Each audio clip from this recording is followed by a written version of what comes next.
ರೈತ ದೇವರು ನಮಸ್ಕಾರ.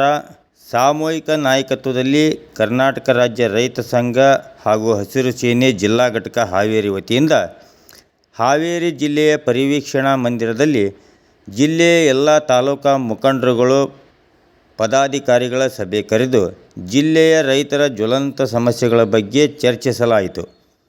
ರೈತ ಸಂಘದಿಂದ ಹಲವಾರು ಹೋರಾಟಗಳನ್ನು ಮಾಡುತ್ತಾ ರೈತರಿಗೆ ನ್ಯಾಯ ಕೊಡಿಸುವಲ್ಲಿ ಸಾಮೂಹಿಕ ನಾಯಕತ್ವದಲ್ಲಿ ಕರ್ನಾಟಕ ರಾಜ್ಯ ರೈತ ಸಂಘ ಹಾಗೂ ಹಸಿರು ಸೇನೆ ಹಾವೇರಿ ಜಿಲ್ಲೆ ಪ್ರಾಮಾಣಿಕ ಪ್ರಯತ್ನ ಮಾಡುತ್ತಾ ಬಂದಿದ್ದು, ಕಳೆದ ತಿಂಗಳು 12 ದಿನಗಳ ಕಾಲ ಅಹೋರಾತ್ರಿ ಧರಣಿ ಸತ್ಯಾಗ್ರಹ ಮಾಡಿದ ಫಲವಾಗಿ ಬೆಳೆ ಪರಿಹಾರ, ಕಳೆದ ವರ್ಷದ ಬಾಕಿ ಉಳಿದ ಬೆಳೆ ವಿಮೆ ಪರಿಹಾರ, ಬೇಡ್ತಿ ಮತ್ತು ವರ್ಧಾ ನದಿ ಜೋಡಣೆಯ ಅಧಿವೇಶನದಲ್ಲಿ ಚರ್ಚೆಯಾಗಿದ್ದು, ಇನ್ನೂ ಕೆಲ ದಿನಗಳಲ್ಲಿ ಮಧ್ಯಂತರ ಬೆಳೆ ವಿಮೆ ಪರಿಹಾರ ಬರುವುದು ಸೇರಿದಂತೆ ಹಲವಾರು ಬೇಡಿಕೆಗಳು ಈಡೇರಿದ್ದು, ಜಿಲ್ಲೆಯ ರೈತರ ವಿದ್ಯುತ್ ಸಮಸ್ಯೆ ಸೇರಿದಂತೆ ಇನ್ನೂ ಹಲವಾರು ಬೇಡಿಕೆಗಳಿಗೆ ಶಾಶ್ವತ ಪರಿಹಾರ ದೊರೆತಿಲ್ಲ.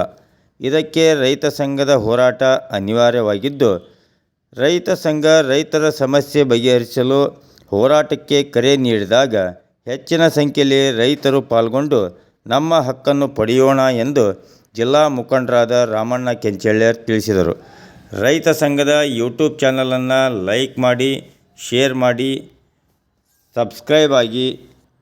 ಧನ್ಯವಾದಗಳು.